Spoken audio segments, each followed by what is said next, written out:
Hey everybody, welcome back to another episode of the Ghoulfriend Hour. I'm your host, your ghost host, Morgan Feza, and tonight I am here with an exciting guest. We were supposed to have a countdown. I'm not really sure what happened there. It did not set off, so I guess tonight we're just gonna get back into it.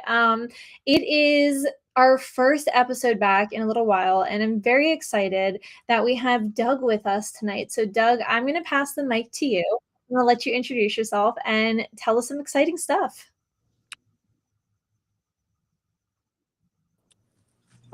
Oh, did I lose you? I'm sorry for a I think I might have second. lost I think you. I lost you. Let me.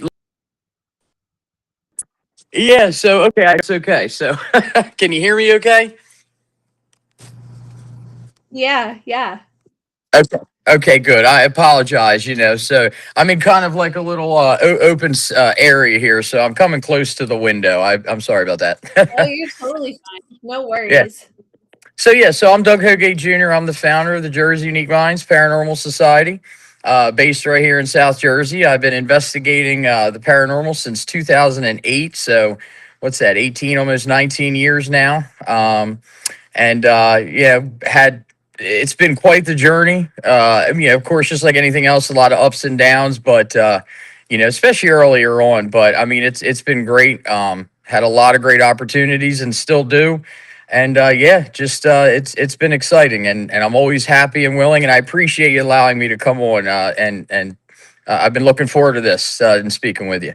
Yeah, absolutely. Like I said before we started, I'm really excited that you're here. And it's just especially exciting because you get to kick off our new season. So this will That's be the great. first episode that our listeners are going to hear in a little while. And so what really intrigued me, because like I said, I like to do light readings. I like to get to know you as we talk on the episode. Was I love seeing that. Are you a first responder? I am. I've been in the emergency services field since I was 21 years old. As I started off as a firefighter, EMS, which led into the communication side of thing, which I've been doing for again just about as long as I've been doing the paranormal research. Still doing that. So and then of course I volunteer on ambulance. So yeah, that's pretty much my life on the outside of the ghost stuff.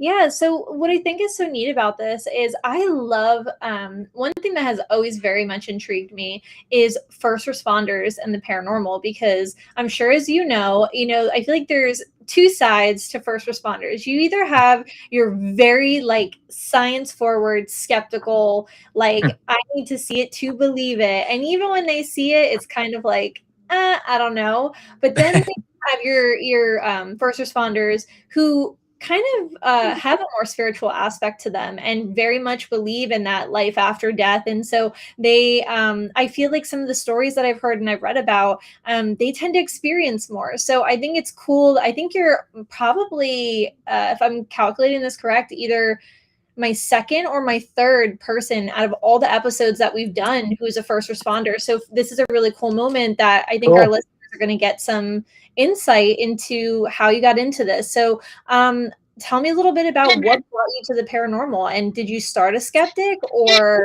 did you turn into, were you a believer? Did you turn into a believer? Give us the download. So, I mean, growing up, ever since I was little, I've always loved like different stories of like ghost stories. I mean, even beyond that, always pretty much anything strange and weird, I've loved. I even have a picture from my 5th birthday. It was on the cake. It said "To the real Ghostbuster," and it had my name. Who would have thought that years down the road it would be kind of a reality? But I've just always had an interest in it. I mean, I know a lot of people get into this field because they've had experiences, but I got to say, growing up, I never really did. It's just something that, I just loved reading about it. I mean, when going to places, I mean, I love history first and foremost. I mean, so that's kind of like maybe what paved the way for it. Um, and then as I kind of got older, and it really got to the point that I mean, ghost hunters. We all know ghost hunters, right? I mean, that they kind of like really kicked off the whole paranormal research and putting it out there. Yeah, you watch shows like that, and you're like, wow, that's really neat. And at the time, there were only two groups in New Jersey and actually around the surrounding area that were in formation that did that kind of thing. Really? So I did go to a meeting once. I met everyone, and it was interesting, and there were a lot of people, and I kind of thought to myself, I wonder if I could do this myself, and kind of form something myself here and just kind of use my own ideas. And I did. I just started buying your basic little equipment. I mean, we didn't have the Amazon and the Temu and all the stuff that we had, that we have these days. So I just kind of bought digital cameras, some wireless cameras, and I'll tell you what, they were cheap. I mean, they But I really feel like were. that was the good old days. Like, I feel like we got Yeah, some really cool evidence with just like your good old like Sony Handycam. And I don't know, I feel like there was also from an entertainment perspective, because I do think that like some of us do have that little bit of magic in our hearts, that the reason we love the paranormal is because we do like the spooky aspect of it. And we like being scared a little bit. And I feel like there was always something about the older technology that gives you that fear factor.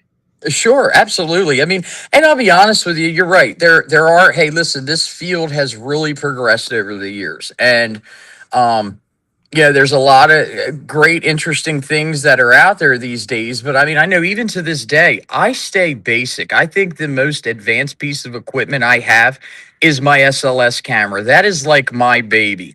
I mean, it's one of the greatest pieces. But I mean, still using your regular infrared cameras, your digital voice recorders, and we do have the different things like K2, but keeping it simple. I mean, you could get more evidence from something as simple as like a REM pod or a K2 or getting an EVP from a digital voice recorder, and spend not so much money, and then because this stuff's pricey, let's face it, and you go and maybe a $60 piece of equipment versus a piece of equipment that might be $500. Well, you're going to get the most out of that $60 one. So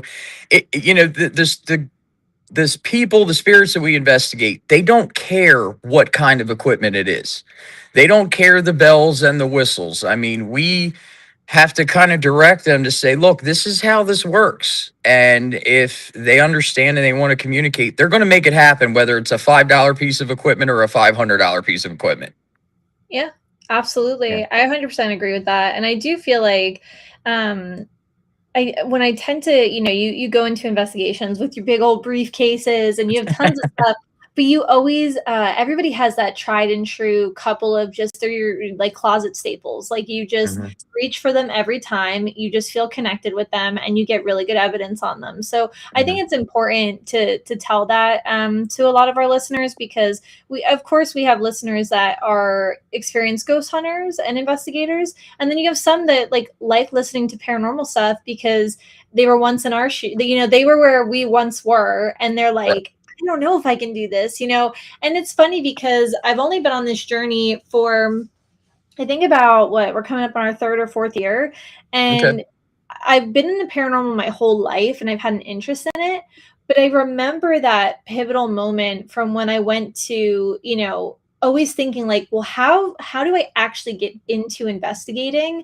I was reporting on it and I was telling people stories and I'd always watch the shows, but I always was like, I thought I needed expensive equipment and I needed all the things that you would see in the shows in order to be an investigator. And so I think it's important that you talk about that, because my point being is like, you really don't need much to just start. And I feel like a lot of Mm. people need to hear that, because like they want to do it, but it's just that little space that just keeps you from kind of diving into it and really, exploring and having fun with it. So you don't need expensive stuff for sure. And you can get just as much evidence and have just as much fun. Oh, absolutely. I mean, yeah, I can remember when a K2 meter, when it was first. I mean, K2 is one of the most basic things that we kind of use as investigators. I remember when they started out being like 80, $90. Now you could go on Amazon and you can get like a pack of 5 for like 20. And it's great, but the important thing for anybody who's thinking about getting into the field or starting out is remember, you can have the equipment and they light up and they make noise and all of that, but you do your research on how it works and why. Because the most important thing is you could set something down and it lights up and you're like, "Oh, that must be it." But why is it? Why is it? How is it? Being able to provide answers, because that's what we're trying to do. We're trying to find answers, let's face it, that's something we probably will never know the answer to. But we're trying to kind of find that middle path. It doesn't matter what people believe when it comes to religion. It doesn't matter anything. There's something there, and we're just trying to figure it out. So I mean, when you're recording a K2 and it goes off, you have to understand that there are natural things that do make these devices go off. You know, and I'll tell you one of the big things, and I think even paranormal investigators that have been in it a couple years to seasoned ones to just starting out, to this day, orbs are just presented so they're presented as so much, and orbs can be a lot of things. Yeah. Orbs are just a little piece of a puzzle that you have to put together with everything. So, you got to be careful how you present it because it's all about credibility, also, especially when you get to the point where you have people calling you wanting help. Think of it like this: if you need a new roof on your house, you don't want to do research, and you're not going to pick the person that's been doing it like a week and they're presenting that, well, hey, I did a roof, I don't know if it's right, but I did it. You kind of it, but that's the whole point about it, especially starting, because it's really not an easy field, especially these days, because a lot of public places, they found a way to try to make money off of it. Yeah. And which is fine, because you know what, listen, I'm all for historical places. If it can bring in some money to help preserve it, I'm all for that. But on the flip side of that, it's like charging a lot of money to be able to come in and do places, and I gotta say, in my 18 years, I've been fortunate that there's only ever been one investigation that I've had to pay for. Oh, And that's good.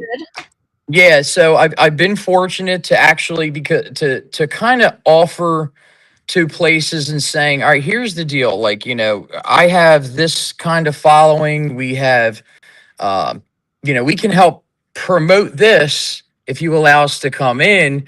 And it's been great. I mean, Gettysburg is a big place. I love Gettysburg. We had the opportunity to spend all night at the Jenny Wade in the orphanage. We didn't pay anything to do it, but in return, we helped promote a lot of things for them. And it's just kind of like, a collaboration there. But my point to all that is take advantage of those things for sure, but like learn the field, learn the why and the how.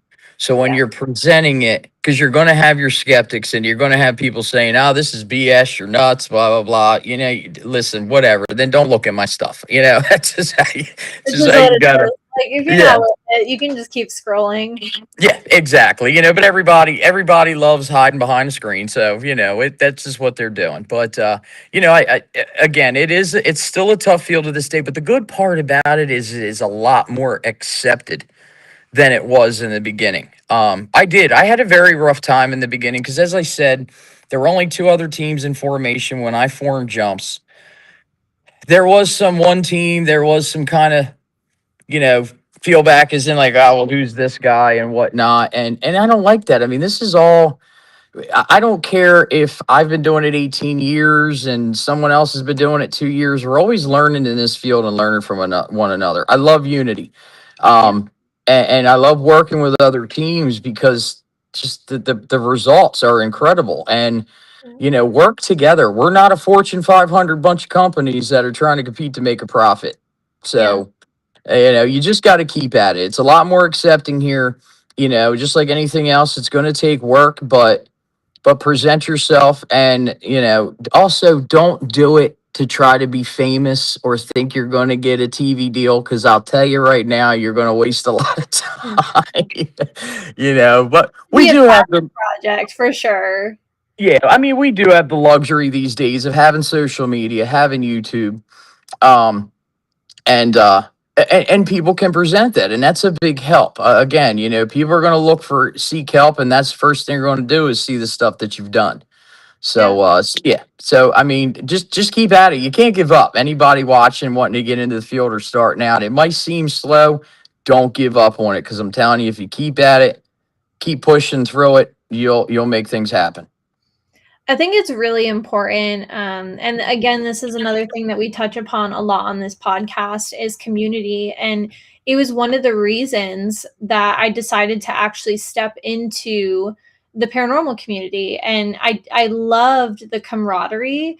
And I truly think that the very good eggs, the good nature, just genuine people in this field who are in it for the right reasons, the energy, like I would love to pick your brain on how you think that that influences the energy on an investigation, because one of the things that I found is I've had investigations, like we do a lot of collaborations, so we are just kind of our own little podcast weird one woman investigation team. I don't really know what to call us, but I love just kind of being a part of everybody's groups and kind of seeing what they're doing and learning and picking up little pieces here and there. And I've been on some investigations where I'm kind of like, I don't know that this is like, these are my peeps, like, and that's fine. Like, you're not going to get along with everybody or you just have that energy.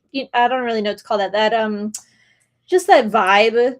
And Yeah. some people, that I've been on investigations with, I'm like, man, I love it here. And like the energy's there and the camaraderie is there. And I felt like in that environment where you had that camaraderie and you had that good energy, I almost felt like the evidence was better, the results were heightened. And so, I mean, have you found that being in, environments with that chemistry is the word I'm looking for, like that good team chemistry and that good community chemistry? Oh, for sure. It does. I mean, let's face it, everything we do in this.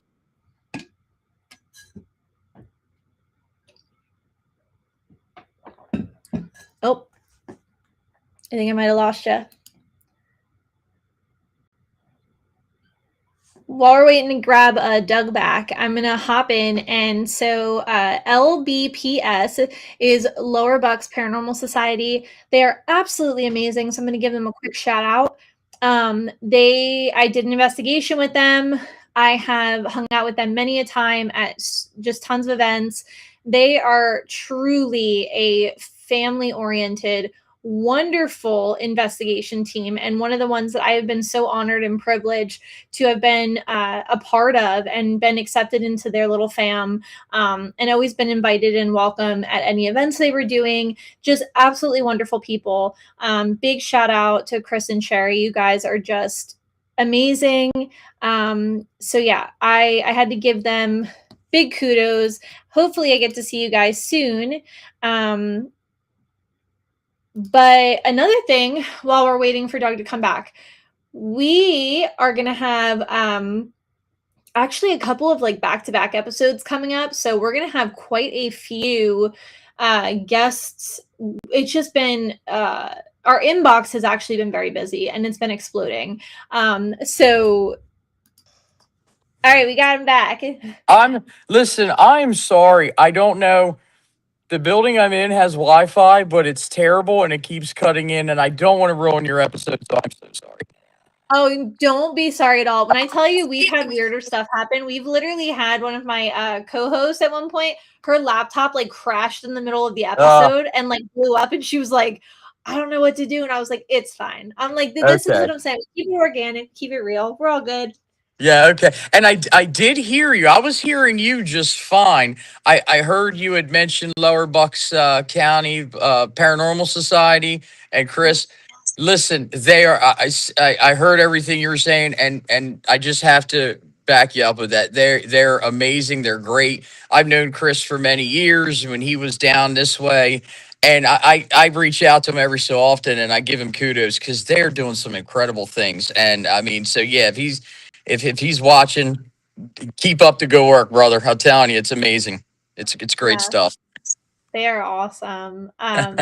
They were definitely one of those teams that like from the minute you walk through the door, you never feel like an outsider. I think I laughed so hard the entire night, and like I mean, like I can be a little bit of a giggler, but like not like a belly laugher. Like it takes a lot to laugh, and I was like, oh my gosh, like just amazing. Yeah, definitely for sure. But yeah, no, they're doing some amazing stuff. And I mean, and they keep at it. Every time you turn around, they're putting stuff up and they're doing more, especially with the tours that they have coming up, I love it. I really do. And to see from where they started and what they're doing, it goes into what we were talking about before my phone and camera started wanting to crash. I unfortunately have not had the opportunity to investigate with them. But again, I've known Chris for many years, and I know he's always been passionate about this field. And I'm a huge follower of them and everything that they do.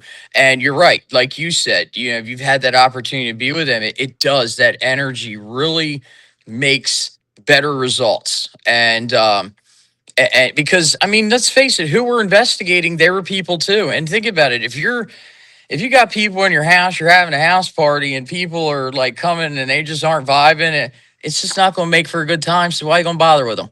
You know, Yeah. you kind of look at it like that. And unfortunately, you're right. There are people and teams out there that I don't want to say that they may think that they are better, but look, yeah, they do. They give off that vibe at least. They But carry themselves in such a yeah, way.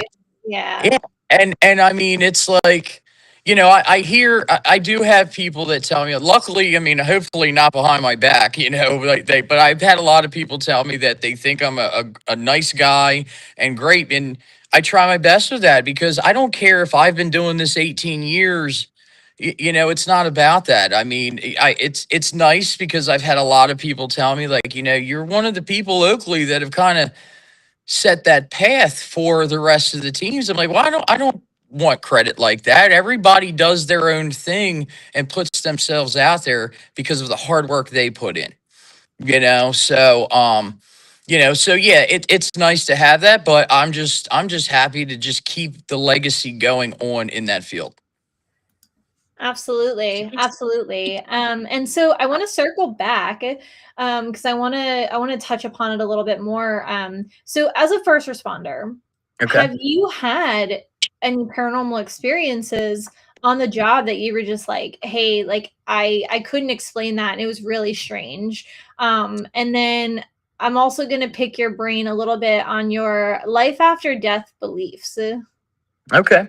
So when it comes to actually, let's start with this. I will say that the building that I work in, when I first got my very first digital camera, as I mentioned, when I started in this field, um, they've always talked about this place having activity, being haunted, because it actually sits in between which is what called the old county home, so the almshouse, insane asylum. Back before we had nursing homes, 1800s and beyond that, they just kind of threw anybody in there if they were a little off.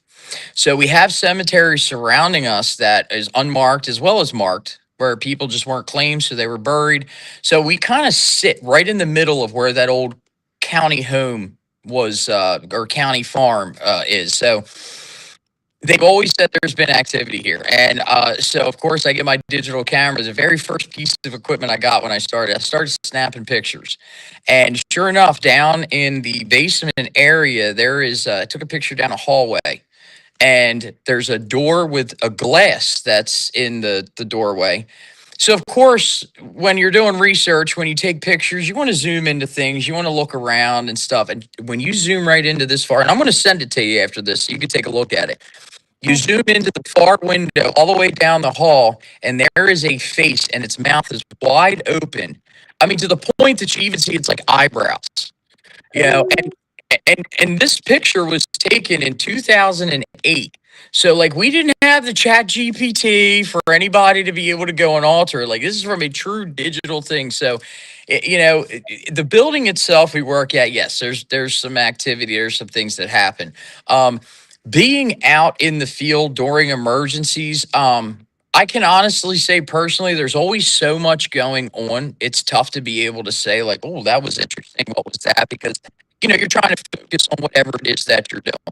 Um, I will tell you that I do have friends of mine that are police officers, and they say that they've had a lot of like investigations of alarms going off, and they're kind of like, yeah, this is a little creepy, So it is definitely out there.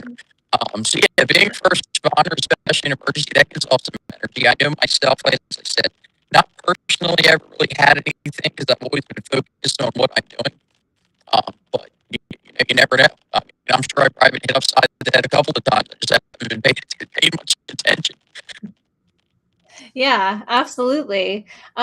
So what is your personal, like, what do you think,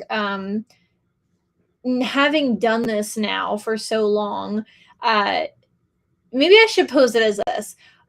Do you remember what your belief system was prior to getting into investigating, and how has that since changed? And what do you believe now happens to us after we die? Like, what's your current stance on that?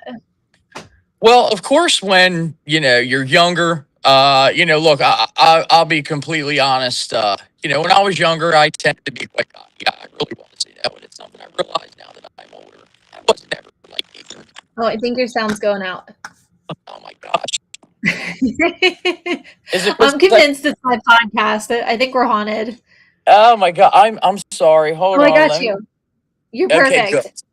All right, so listen, everybody watching, this is what happens when you have raw podcasts and recordings. So yeah, we're gonna try again here. All right, so yeah, so you kind of Oh get no, that. we lost you again. Oh, hold on. I'm sorry. I'm going to try to move here a little bit. It's honestly like I'm not even shocked because like I said, I sometimes feel like this podcast, anytime we start like talking about like haunted stories or paranormal stuff, sound goes out, computers crash, like we get weird stuff all the time. It's like a staticky. I just heard it. It was like a staticky sound or something. So I'm Yeah. not quite sure. Okay. I don't know. Let me try something real quick. I'm sorry. Maybe. Oh, All right. Uh, one more second. we might be okay, there we go. Okay. It's like speeding up here. I'm trying to get in a better spot.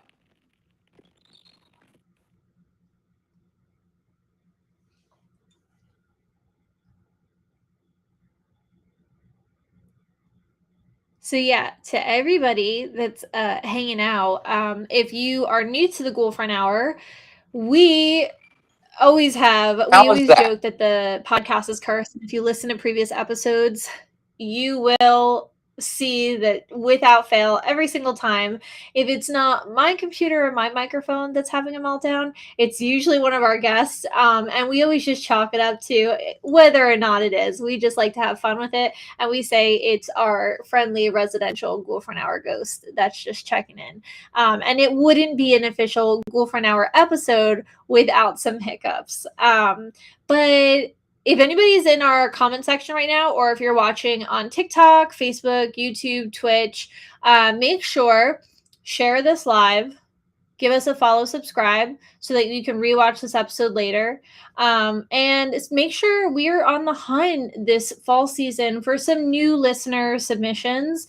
We had some good ones in our last season. So if you guys have any really good listeners stories that you want to submit, or paranormal experiences that have really spooked you out or turned you into a believer, make sure that you send those to our email so that we can read them at the end of our episodes. And you can do it anonymously, or you can have us give you a shout out. Either or works.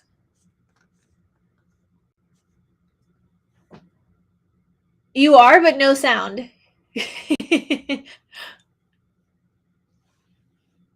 No, I think I don't know if you're mute. Let me make sure I didn't have you. How about now? Oh, perfect. Oh my gosh, you listening? It's totally fine. It's I, totally fine. it's like I'm not even moving. Like I don't start moving until everything. So like, oh, okay, well, It happens. It totally okay, happens. No stress at uh, all. okay, But so we were talking about afterlife belief system. yes. So So tell us a little bit about where you started and how you feel now, having been an investigator for as long as you have been. So yeah, first and foremost, I do believe in God. I do believe in hell.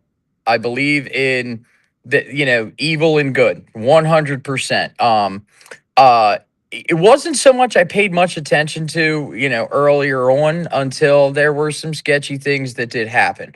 Um, But you know, on the same token, Hollywood has really made evil look more common than what it actually is, unfortunately. You know, I mean, for example, we just did a case a few days ago. People lived in the house for only 3 days and they had some bad things happening, and right away they thought it was evil, and it was tied to a church. Even the pastor had some things that were going on. Um, so honestly, like there is, I do believe heaven and hell, but there's something just in between that we can't quite understand. We don't know what's going on, and that's kind of where we fall in as to why are these spirits here? Why do they do what they do? Yeah, we're never going to probably find the answer to it, but it's all about bringing comfort to people, especially when they call in these emergency situations. um, you know, as I said, this one, yeah, they only lived there a couple of days. New family, a young couple expecting a baby. They only lived there a couple of days, and suddenly they were not staying there. And they contacted me. We went out in just a matter of a couple of days and investigated. I think we got some great answers for them. We gave them a lot of tools to be able to use to help the situation. In fact, our investigations, we actually film in like an episode format on our YouTube. And it's great because when we do this, especially lately, we've had some interesting cases we filmed, and we like to present it to show the different things that can happen. Like in this case, it's going to be a family who seeked help from the church. The church is helping them, but they kind of needed a little bit more. And I think it's good. The episode is going to be great to show people just how something like this can be helped. So yeah, I do believe in God. I do believe in the devil and the evil. But there's just something in between. And again, it's just part of like the wisdom you get over the years and realize that you still got to have that protection when you investigate. You know, people talk about don't mess with Ouija boards. Of course not. We don't mess with Ouija boards. Never have. They can open up some nasty doors. But on the flip side of that, and a little thing to all the new investigators that are trying to come out, remember when you use a K2 meter or you use any kind of device, it's still the same concept as using a Ouija board. It's just digitally in a sense. So still make sure you're careful on how you present your questioning and how you finish each session. But yeah, I mean, I believe that there's something in between before we pass on to whatever our destiny is. And yeah, hopefully what I'm doing isn't decided. Like I feel like that when my time comes and I finally know all the answers, it's going to be like, oh, that's what happens. You know, so yeah, It was so blatant. Like it was right under our nose the entire time. yeah, right, exactly. You know, or it could be like, dude, you've been talking to nothing, and I'm like, oh well, it was fun at least. It's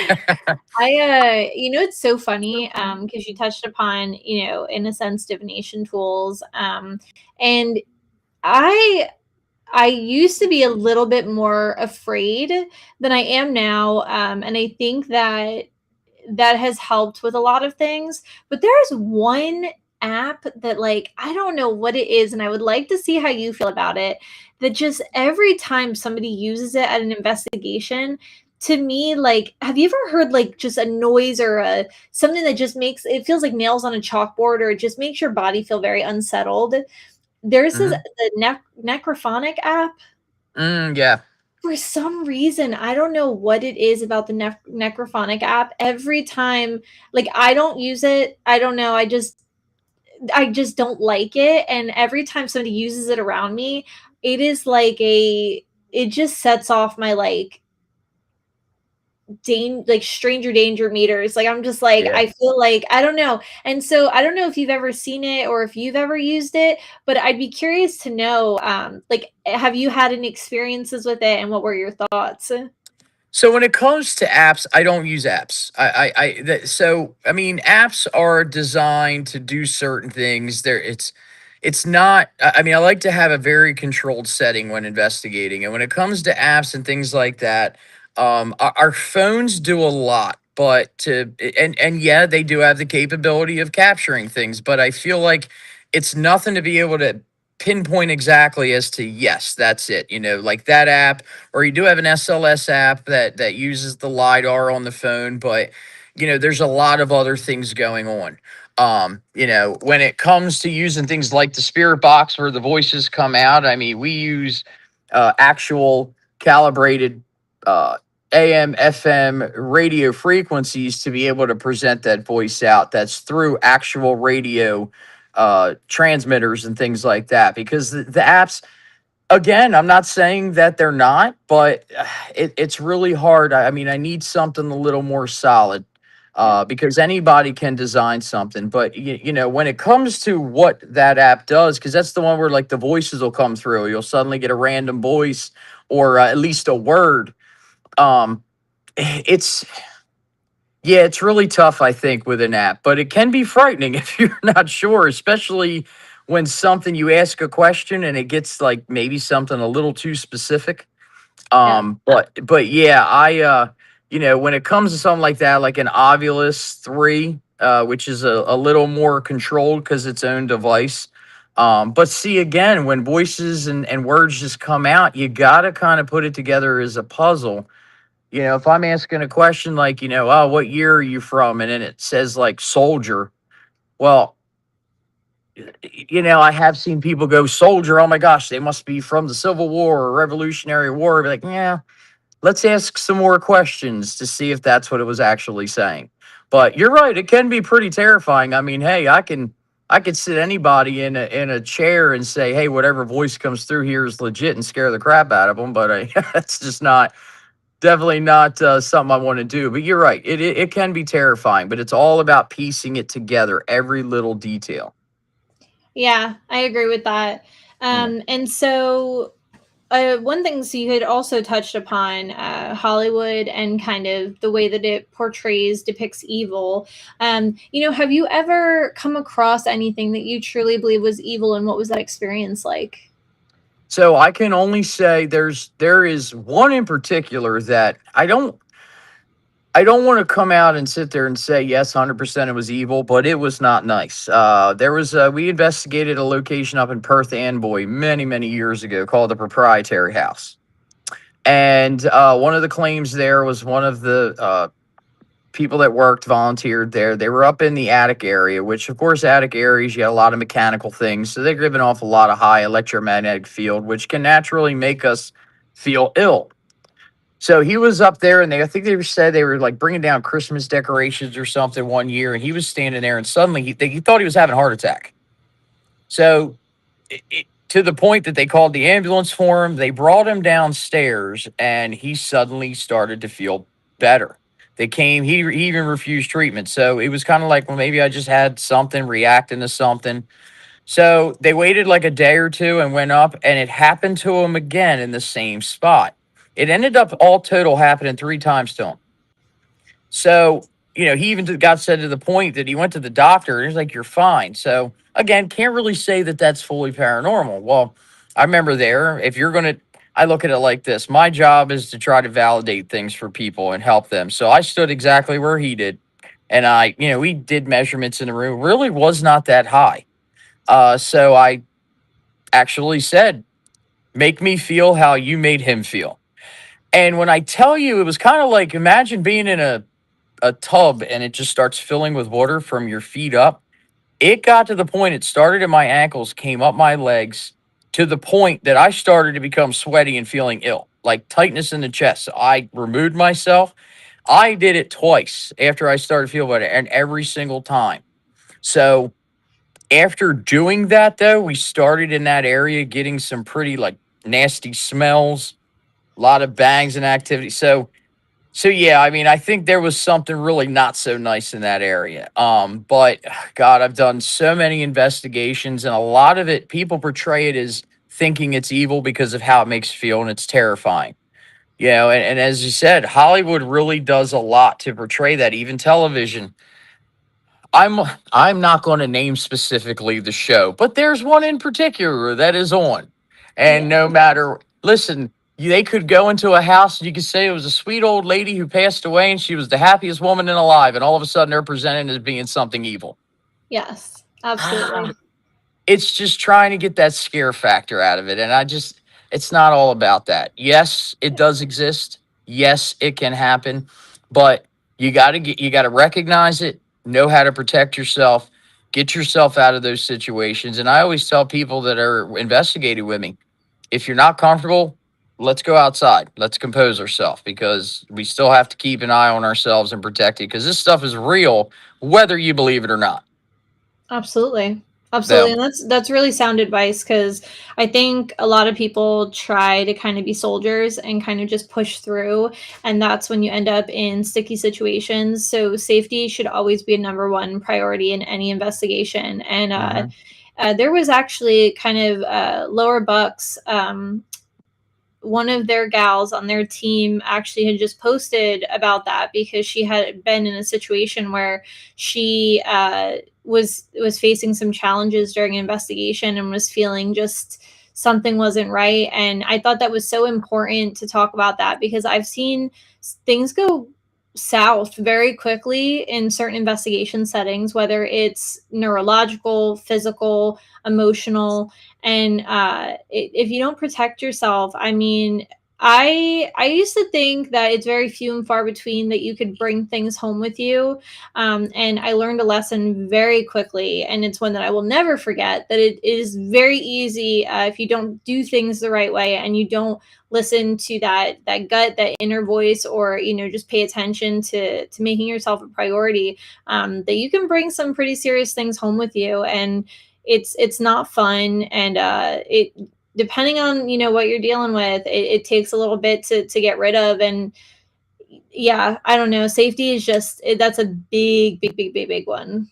yes, absolutely. Yeah, you got to protect yourself. I mean, do anything that you feel because even if you find protection in it, that energy you're giving off, that protective energy, is going to help you. Because the less you can, in a sense, portray fear out of it, the more fear you make yourself at it, the more negative you can bring to it. So, yeah, like you said, never put yourself in a situation because it's 100% real. Absolutely. And, I mean, sometimes I get crazy and, I don't like to provoke. I mean, even when it is nasty, I mean, a couple months ago, we did an episode where we investigated a salon.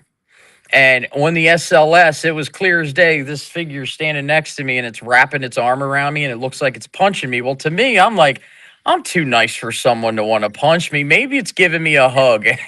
And my guy, Robert, who films it, he goes, "Yeah, no, he's not hugging you, or whoever it is He's not like hugging you." So, straight you hooks, know, straight hooks. yeah. So even no matter how violent they want to be, it's kind of like, look, you can be violent and make all that noise all day long, but you're not affecting me.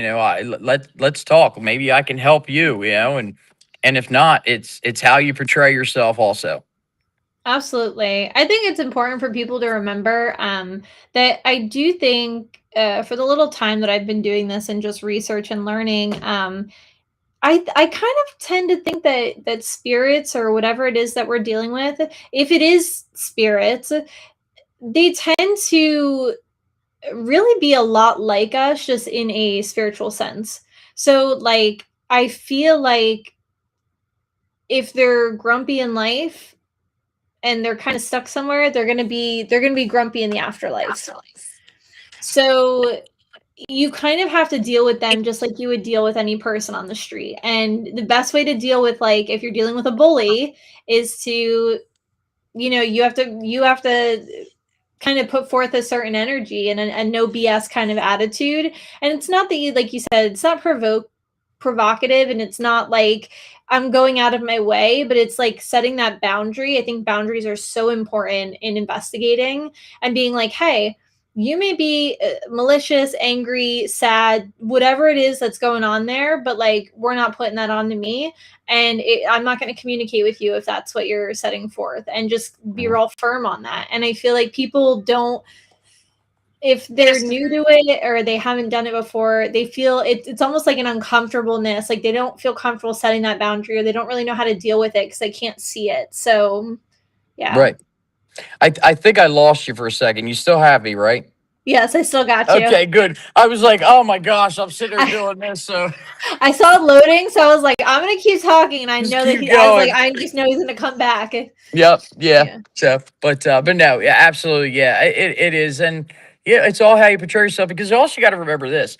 when people are inviting you to come into their home and business, they don't want somebody coming in acting a fool. You still got to And maintain some hollering. professionalism. So Yeah. yeah. But yeah, I mean, it's as long as you remember them steps, maintain professionalism, and realize that what you're messing with is not something to take lightly. Yeah, that's those are the number one rules when it comes to it. Is how you portray yourself. Yeah, absolutely. Yeah. So now that we've kind of touched upon ghosts a little bit, there's just another little topic that I want to get into before maybe we talk about some experiences. But how do you feel about like cryptids and extraterrestrial? I just like always love getting people's opinions on that because I know some Hmm. people are like very anti, like, oh, I don't really believe in aliens or cryptids or anything like that. But some people are like, hey, if this could exist, maybe this does too. So where do you kind of stand on that? Oh, absolutely. I mean, as I said, I love all things strange, they call it. So when it comes to cryptids, I mean, when it's like Bigfoot, Loch Ness Monster, I mean, to me, I feel like there's some kind of it's almost like they can bounce between realms. I feel like they're dimensional jumpers and they're just kind of living their life. And when they're appearing or they're doing things maybe here, it's not even really that they know what they're doing. They're just kind of living their life and they just somehow can jump.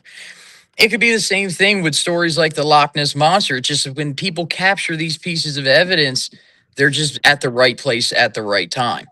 Okay. Um, that's kind of my take on it. Now, when it comes to like UFOs, aliens, things like that, first of all, let me tell you, when you go and you do the research of do I think that contact has been made, even as far back as decades ago? I really do. I feel like that um it's kind of keeping it withheld because of how people fear, but we're kind of in an age now where they're exposing some things slowly before kind of ultimately putting out the whole shebang, like, oh yeah, by the way, this does exist. Because there's a lot of evidence out there for that too. I mean, we live in a humongous universe and we are nothing more than smaller than a little piece of sand on the beach. And we are kind of like the less advanced, I feel like. I mean, so there's a lot of things that I think that the reason we don't understand is because we don't know that. Yeah. And to be able to travel through and be able to do it, I mean, yes, I think it's possible. I do think that there are life forms. Do I think that, like, when you're walking down the street, because people have even had like abduction situations and cases like that, there are all kinds of little things you wonder about. But yeah, I do. I think contact's already been made. And I think they're slowly trying to prepare us for that big, like, yeah, okay, you guys got us. I mean, look at Area 51. It was a big mystery for so many years. No, it doesn't exist. And then finally it was like, all right, fine, yeah, you got us. Hey, we So got aliens. We're like, yeah, and then all of a sudden one day it's going to be like, all right, you got us. There's aliens, and you kind of want to look at them and be like, yeah, we kind of knew. So yeah. And that you're was the not fooling funniest anyone. part about that whole thing was like the government was like, "Oh my gosh, we have aliens. You guys are going to be so shocked." And everybody was like, "All right, anyways, like what are we doing about the salmonella going on? Like I never. I don't even care about that." They're like, "Can you just tell us how you're going to fix our food?" Like Yeah, for it was sure. so funny. But yeah, okay. So I like that. I like that take on Hmm. it. I just think it's an interesting. I don't know. Cryptids are an interesting topic. Just for funsies, I kind of hopped in a couple of Facebook groups that somebody had recommended to me on Hmm. like Dogman and like Bigfoot sightings, and it's spooky to hear some of these people's stories that they post daily in these Facebook groups because you're just Man, like, and like this is Bigfoot's. insane. Like up in the mountains and some of the pictures that they post, I don't know, they freak me out. Like I was like, this is getting really really scary. And there was, I forget, I wish I had the video. If I find it, I'll send it to you because it's the only video that I've ever Okay. seen on TikTok where I was like, I should not have watched this at like midnight because then I couldn't sleep. Like, but it's That's like a the girl in best a time to watch stable. this stuff. Somehow that's when all those videos seem to find my For You page. But yeah, there was like a girl in a stable and she's like taking care of her horses and she turns around and is like, like that's me, like standing in the corner, and like you can kind of see it, and she just kind of she slowly like gets out of the barn and like tries to get into her car, and it looks pretty legit. I mean, you can never tell nowadays, but I was like, Right. the way my ass would have been like the road runner, my feet would have been left, right, left, right. Like I don't think I could have run fast enough. But you know, people are like, oh, that's, you know, that's a mimic and that's this. And I'm like, how many things are we dealing with? Because like that's what I want to know is how many like truly we have spirits, cryptids, aliens. Are aliens and cryptids one and the same? You know, like I have questions. Sure, absolutely. I've even heard the theory that the spirits we investigate are actual extraterrestrial. I've even heard that. Yeah, Yeah, so yeah, I mean, when you have a lot of people with brains of all different levels trying to come up with answers, sometimes it's comical. yeah, But see, on the same token, I don't like to tell someone that, you know, no, you're wrong because we don't know. But sometimes you kind of look at it and be like, I think conspiracy theorists are always the ones that are the most comical.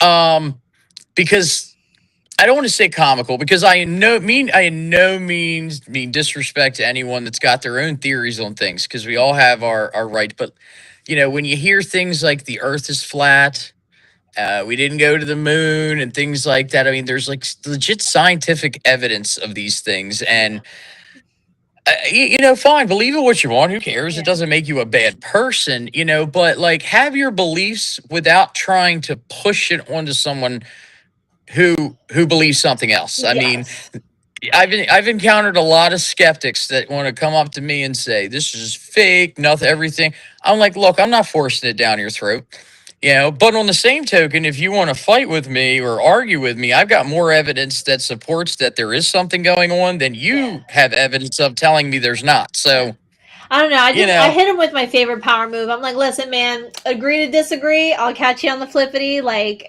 that's it. you just do your thing. Like I'm gonna Right. smile and wave, and this is my belief system. And if you want to tell me some crazy shit about, you know, this, I don't know, whatever's going on in whatever universe, I'm like, you do that, and then Mm-hmm.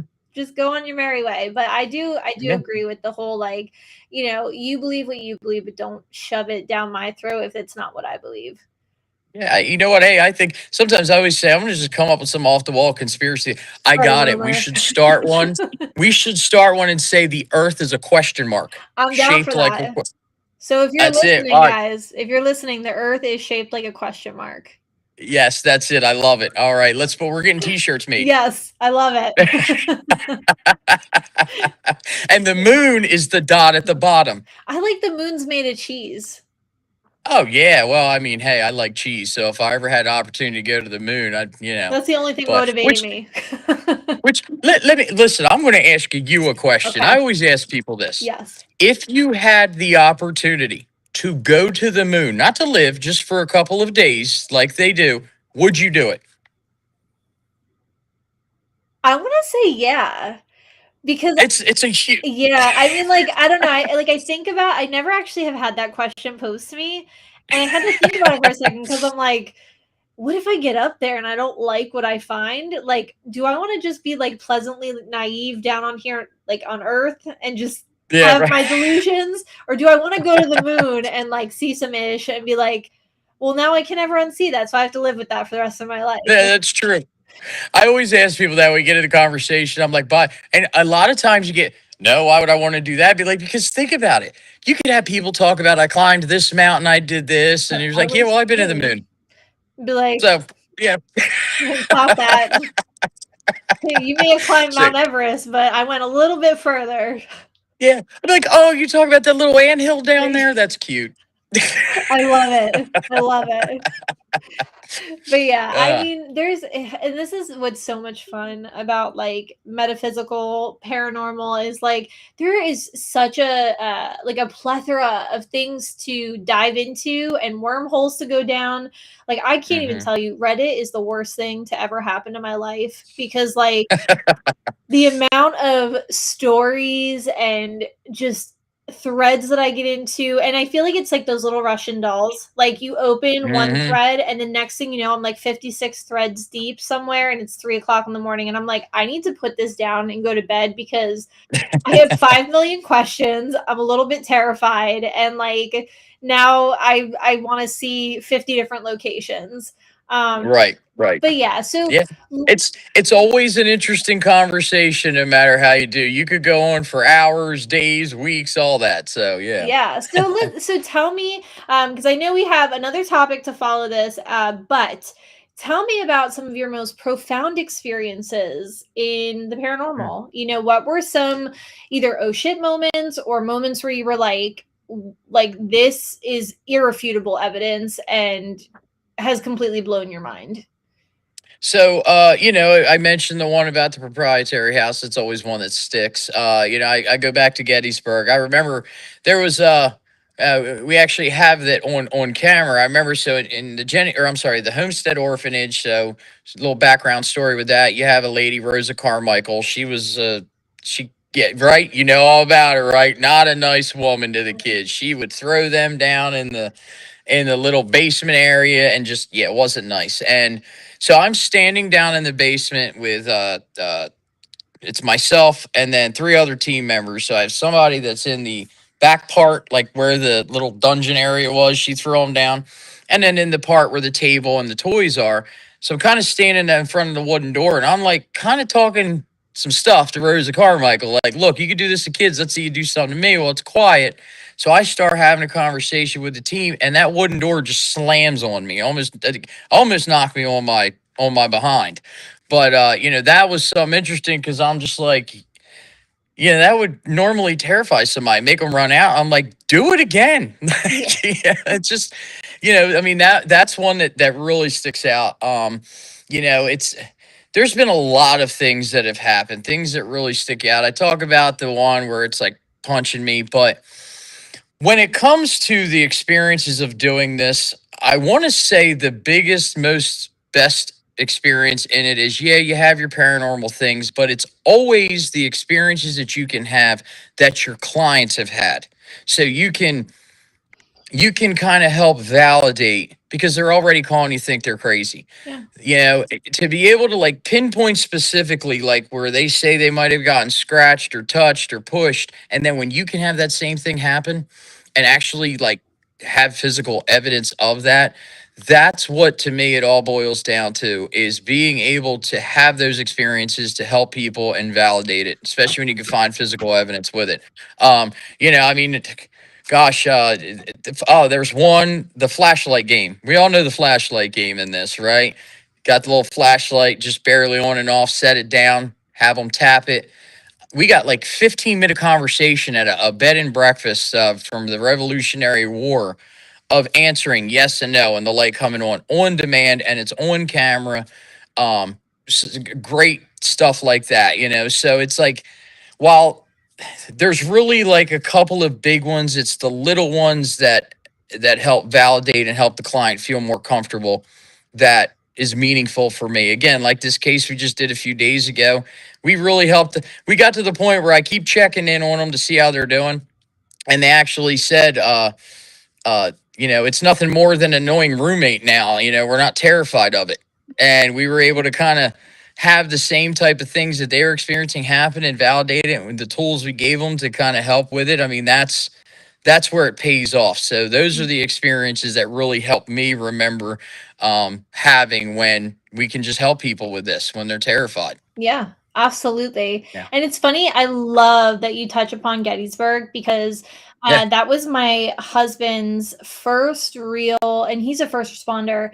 It was his Oh, cool. first real experience that I think scared the shit out of him. And then also, like, he's always a very rational person, so he is that very much like he grew up, his mom was a big like ghost hunters and ghost adventures, and they always watch spooky stuff, big Halloween family. But he was very skeptic, and we stayed Hmm. at the Gettysburg Hotel, and that is the one story Ah, that our friends ask us all the time, like, can you tell us that story again? And I'm like, we spend, I mean, you know, the Gettysburg Hotel is not cheap to stay there. Yeah. So we had bought an entire weekend, and we go to Gettysburg. Well, we used to, I think, like every other weekend. So we practically live Hmm. there. And we are like, you know what? We've been here so much. Let's try the Gettysburg Hotel. I've heard really cool things.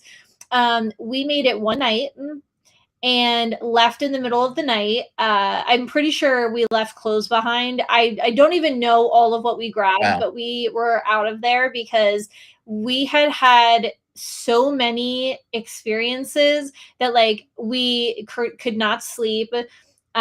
We had physical like interactions, like very visceral, like painful experiences. Wow. It was unlike anything I've ever experienced before. And the final straw was we heard a physical voice on a voicemail that both of our phones were in the hotel room and we were out of the Mm. hotel room, came back, and my husband had a voicemail on his phone from me, even though our phones were on the nightstands. Like, What? I'm telling you, and I'll send you the voicemail. My husband has. I would love to hear that. Oh my So gosh. we both looked at each other. He said, "You leave me a voicemail?" I'm like, "We haven't had our phones all day." And the craziest part was he plays this voicemail, and it's a woman laughing. It's a woman's laugh, Mm. and we both stopped, and we're sitting there like frozen because we're like, "Oh, I don't like the way this feels right now." It's like I'm a little spooked. I don't like this. And then Wow. we heard the laugh come from we were in like a suite. So in the living room area, we heard the laugh. And me and my husband looked at each other like neither of us wanted to acknowledge it because we're like, if we acknowledge it, it happened. And then Right. we're sitting there, kind of pause for a minute. And I'm looking at him. He's like, "Did you?" And right as he said that, the laugh happened. Like, I'm telling you, it was right between us. There was like there was like a bed and then like a couch thing. So I'm sitting Hmm. on one, he's sitting on the other, and it literally sounded like it was right between us. And we just got Wow. up and we were like, "Nope, absolutely not." That confirmed it like twice. And he still to this day is like, "I just don't understand, like, I don't understand how that happened." Like, he was like, "There's just to do it twice," and it was the same exact laugh. It got progressively louder. Like, it went from like it sounded like it moved from the suite, like the living room area, to right between us. And he was like, "I've never been so freaked out." And like, this is the guy that like Sounds like a romantic weekend, though. Honestly, let's just. so romantic. I'm like, we're both like, and his mom was cracking up because she was like, "What the hell?" We're calling her because she lived the closest because we're in Pennsylvania. And Okay. so Yeah. we're running through the parking garage, and I'm like, "Grab the bags. I don't even know what we have." Like, I'm like, "Just throw it in the car." I was like, "We're coming to your house." She's like, "What happened?" And Matt was Wow. like, my husband was just like, "Absolutely not." He's like, "I don't know about that. I'm never staying here again." And that was at a time where like I was not investigating. So I was just kind of Right. like, "Oh, I don't like that." So, yeah, it was Are you crazy. anxious to get back now? Now that you've kind of like, or are you still kind of a little hesitant? So it's funny because like, I've been in scarier situations and haven't Right. been Yeah. scared. For some reason, I don't know what it was about Gettysburg Hotel. I think that I need to do it just to get over it. But Right. if you I'll send you the voicemail. The laugh I would was love to hear like that. it was a it was like a cackle. It was a very, I don't know. It just was one of those things where it just, ugh, I don't Yeah. like it. Gettysburg's so charged. It really is. I mean, the history of it, and of course, it was just a 3 day battle that was the most lives lost. Yeah. On American soil at one time. I mean, during our only Civil War in history, and that also, you have the spirits of soldiers, but that kind of stuff can draw some other energies. So Yes. so it's like I always think Gettysburg's like just this bubble in itself because the place can also be very addicting to go to. It's like you said, you guys go to all the time. Oh You my just god, I'm so happy you said that because my husband, word for word, I'm gonna show him this tomorrow when he's home, and I'm literally gonna show it to him and be like, he says it like he had talked about it when we first started dating, and I think it was Mhm. like our first month dating. I was like, "You know what? I'm gonna just book a weekend. I've never been there." I'm like, "It seems like it's nice." And it was like that minute that he went, he was like, I want to go back as soon as possible. And then that started Mm. it. And we were going back like during my maternity leave. I think because it was during COVID, for 3 months, we were just there almost every other day. Like, I want to say we were just we needed somewhere to go, stretch our legs, take the baby out. And we were like, where could we go? And he was like, let's go to Gettysburg. And so he's like, I don't know what it is about this place, but he's like, it's like a magnet. He's like, I can't stay away. Yeah. And I was like, so I think it's Yep. very interesting that you just said that. Yeah, it is. It's an addicting place. I go every year. I love it, and you just don't want to leave. You want to keep coming back. Yeah. So So what did you think of the Jenny Wade house? it was interesting. It's very sad. It's Yeah. a very sad place because of what happened. I do believe her spirit is still there. We got clear voice of a woman just like hello, and I feel like the spirits that are there, they're very trained because of the investigators that have been there. They really know how to communicate. That's why I feel like anybody that goes there and seeks the evidence that they do, they get good evidence because they're just so used to being able to do it. You ever watch the CBS show Ghosts? Yes.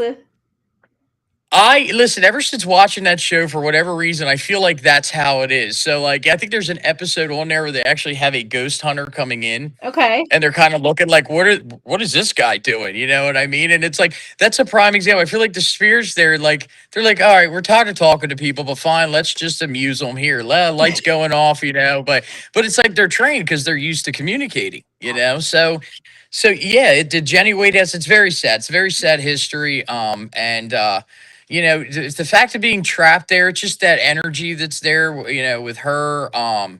It's something that she couldn't leave. It wasn't even her house, to be, it was actually her sister's house. Yeah. She lived down the road and around the corner. So, and she just got hit by a stray bullet while making bread. Yeah, So, her birth house though is very interesting because that's where the yeah. haunted museum used to be, and Yep. we went there, and I thought it was we heard like footsteps on the stairs. A couple of Hmm. doors were like you could hear the creaking, like they would open, and we would be like, and so I thought her birth home was very interesting because that seemed like it had a little something. We didn't investigate it, but we were just there for the haunted museum, and I Right. thought it had an interesting energy there as well.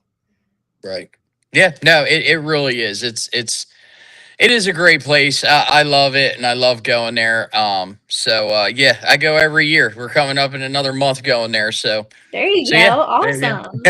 Awesome. But Well, you'll have to keep me posted on that. Let me know if I will. you I get home will with definitely. anything good. But so our last thing that we'll get into as we're coming up on the end here is Mhm. you have a film. Do you want to talk Yes. about that a little bit?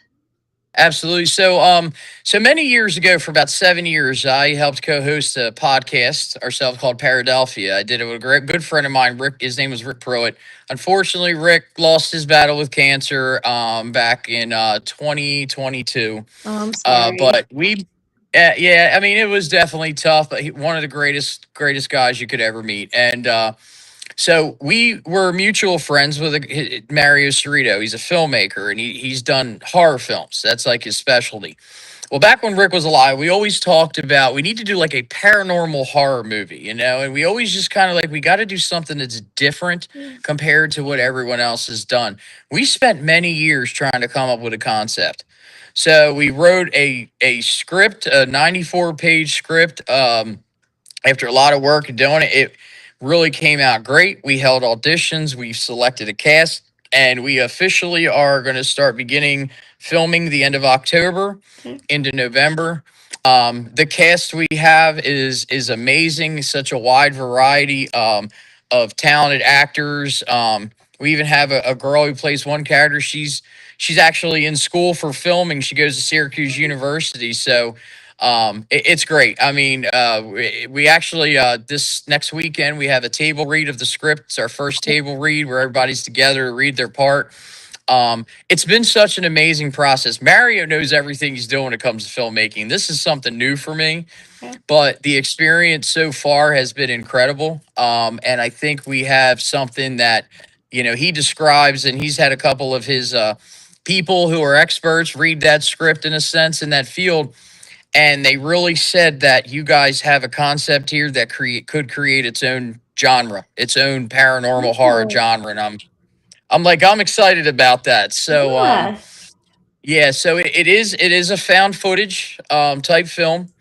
So of course, when you sit there and think of your paranormal activities and your Blair Witch, but again, the hint that I'll say, it's nothing like you've ever seen. And It's called the Amelberry Hauntings. Um, and Yeah, I'm just very excited to get it filming. We're hoping that once filming's done, we're hoping of the late summer release of next year. Okay. When we do it, we'll have a premiere where it's like a private like premiere, people involved and special guests. So it'll be nice. In fact, I talked to Chris of Lower Bucks. I We do have a part in there where a couple people have to submit some videos. So I actually had asked him if he'd be interested in doing that. And I'll give you some information too. I'd love that if you would like to do something like that to make a little special appearance in there as well. Yeah, absolutely. That would be really Yeah, cool. And this sounds yeah, amazing. Like, I think yeah. found footage is so spooky. And, Hmm. I love that you guys have worked so hard to kind of create your own unique thing and set yourself apart. Hmm. Because, as we've all seen in film, there's a lot of stuff that's kind of the repetition is there, and I feel like somebody, I'm not like a film connoisseur, but I'm a little bit of a film junkie. I'm always Yeah, looking for that new something that stands out, that has a unique concept. So I'm very excited for this because I think yeah. it's going to be amazing. Yeah, definitely. And that's what took us so long, is trying to find that hook that makes it and sets it apart from everything else. And like I said, I'm very excited for people to say, because even the actors, when they read the script finally and we picked our cast and they read it, they all said that their jaws dropped to the floor. They couldn't believe the way that it was. So when you hear people, yeah, I'm really excited about it. It's been a great process so far, and ready to get filming and show it to the world. So it's been a great journey so far, and ready to. At this point, I'm going to become a filmmaker now. I said, this is fun. I'm ready to do it again, and we haven't even finished. Yes. And who knows, like maybe you will. Like maybe you will Yeah, do this and you'll be like you'll feel inspired afterwards to try yeah, something else. So, I mean, yeah. that's exciting, and I'm just super excited for you guys, and I think it's Thank just you. going to be absolutely amazing. And if there's, of course, if there's anything that we can do to support, if you come out with a trailer, you want us to share it, if there's, anything, like, just, hit me up, send me a Cool. message. TikTok, Instagram, whatever you need, we got you. All right, great. Really appreciate that. That's Yeah. great. Thank you. Yeah, absolutely. So, as we kind of wrap things up, I mean, is there anything that you want to tell our listeners? Is there anything coming up for you? Any events? Your socials? Where can people find you and maybe keep up with the filming updates? If you guys are posting anything on the new film. Yeah, sure. So when it comes to the film, we have a Facebook page. We also on the Instagram. I sound old when I say the Instagram. I'm still trying to figure out this whole thing, but there's a lot to it. But yeah, like on Facebook, that's a big thing where we have all the information and updates. It's actually if you search the Amwellbury Hauntings. Now it's spelled Amwellbury. I know it's tough to say, but if you search that, and you'll see that we have a Facebook, we do some behind the scenes, and we're going to have a lot more coming up with that. Um, and then same thing with TikTok. We're on there, especially as we get leading up to filming and stuff. We'll have a lot of behind the scenes we'll be posting and sharing. For the Jumps team, I mean, we have a Facebook. I have an Instagram and all of that, but like it's so much trying to keep up. So I just kind of keep it It's a focused to full-time job. Facebook. Yeah, so that's at Jumps Team. If you search that, or Jersey Unique Minds Paranormal Society. Um, and updates all the time. We actually, on September 12th, we have tickets for sale for a haunted bus tour here in Salem County. Usually I do it in October, but where we are filming beginning in October, I'm kind of doing a little bit early. And all the proceeds that we make from the ticket sales of that actually are going to go towards the final production cost of things for the film. Just different like set stuff that we need. And it's always good to have more than less. But yeah, that's set for September 12th. Tickets are on sale for that for anybody that's interested. It's a bus tour. We go to about 5 locations haunted throughout here in Salem County. We let people use equipment, tell the history of it. So it's always a hit every year. But that's on our Facebook. We do have a website, jumpsteam.com. I actually am reconstructing it. So I took it down. If you go there, it'll say coming soon because I want a like really interactive website where people can kind of review some of the evidence we've had in the past just to get their take on things. So you know that'll be coming again. Look at Facebook. That's where everything is up to date. And yeah, I mean, right now we're just kind of concentrating on the film, getting things started with that, and then in the meantime, if we have emergency cases like we just did, you know, anybody can always seek help, and we're always happy to do so. Awesome. Well, thank you so much for Of coming course, on and chatting with us. Always feel free, like I say to all my guests, if you want to come on for a part two, if you ever want to do a TikTok live or something fun where we just do Q&A, about ghosts, paranormal, everything in between, always down for that. But just always looking for that collaborative effort and just loved having definitely. you on tonight. So Thank you. yeah, Thank you so much. And good luck with your new season on this. I'm very honored that, to kick it off. Thank you so much. And yeah, I'm always here. Same thing. Help promote and do whatever I can. It's all a team effort here, no matter what. So I'm always here to help you out. absolutely. Thank you so much. Sure. So just make sure that you check out our link in our YouTube. We'll be posting all of the links that Doug mentioned today and the page to follow the new film just to keep up with that and keep up with updates. But definitely check out the tour. I think that's going to be really cool. I'm going to look into that myself. And yeah, so thank you guys for listening tonight. Make sure to submit your listener stories if you have any. If you have any questions for Doug, you can submit those to our email as well, and we will get that over to him. But yeah, thanks for being extra weird with us tonight, and we look forward to seeing everybody on the next episode of the Ghoulfriend Hour. Have a great night, everybody.